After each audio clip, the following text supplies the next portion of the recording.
पुढची बातमी आपण पाहणार आहोत। पुढची बातमी आहे नेपाळमधून। नेपाळमध्ये सध्या सरकारनं सोशल मीडियावरती बंदी आणली आणि त्यानंतर एक मोठा हिंसाचार पाहायला मिळाला। युवकांनी जोरदार आंदोलनं केली। काठमांडूमध्ये तर मोठ्या प्रमाणात आंदोलक रस्त्यावरती सुद्धा उतरले। आपण काही दृश्यांमधली परिस्थिती पाहतोय, कशी परिस्थिती नेपाळमधली हाताबाहेर गेलेली होती।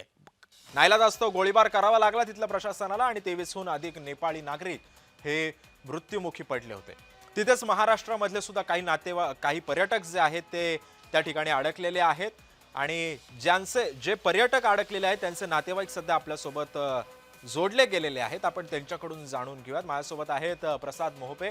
प्रसादजी, स्वागत आहे तुमचं जय महाराष्ट्रमध्ये। हॅलो. प्रसादजी, मला सांगा, तुमचे आई वडील नेपाळमध्ये पर्यटनासाठी गेले होते, ते अडकले होते, काय झालं होतं नेमकं त्या दिवशी? काय झालंय संभाषण तुमचं आई वडिलांसोबत? हो, सकाळी झालं आता, हं, की जेव्हा कालपर्यंत ज्या बातम्या येत होत्या आणि त्यांचा नेटवर्क पण नव्हता काल. हं, त्याच्यानंतर परत एकदा रात्री मी काळजीपोटी रात्री 1:30-2 वाजता मेसेज केला त्यांना, की कुठे आहात म्हणून किंवा कसे आहात, सगळे व्यवस्थित हं. आहेत का? तर मग त्यांनी पहाटे त्याचा रिप्लाय दिला नेटवर्क आल्यानंतर, की सगळे सुखरूप आहेत आणि आम्ही आता निघणार आहोत. बर. म्हणजे काठमांडूवरून तर गोरखपूरसाठी. म्हणजे गोरखपूर आपल्या इंडियामध्ये आहे ना, आणि मग तिथून त्यांची ट्रेन आहे ते घरी येतील हं. असं.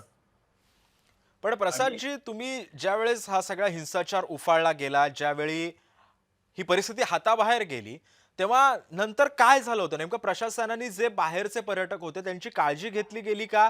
आणि सध्या तुमच्या आईवडिलांची सध्या कंडिशन कशी आहे? ते बरं व्यवस्थित सेफ आहेत का? सेफ आहेत.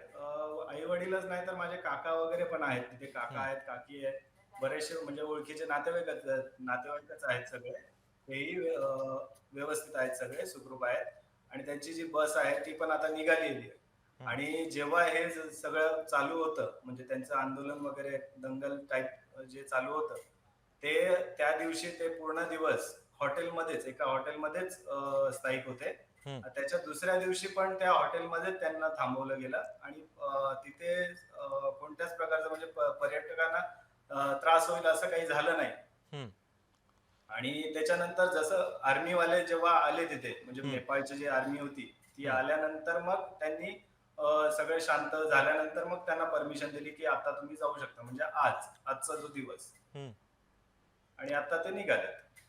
प्रसादजी, जेव्हा ही सगळी परिस्थिती हाताबाहेर गेली, तेव्हा जेव्हा आपल्या महाराष्ट्रामधले पर्यटक तिथे अडकलेले होते, आज आपण पाहिलं असेल तर एकनाथ शिंदेंनी सुद्धा या सगळ्या पर्यटकांना परत आणण्यासाठीचे प्रयत्न आहेत, त्या संदर्भामध्ये त्यांनी तिथल्या पर्यटकांशी सुद्धा चर्चा केलेली होती।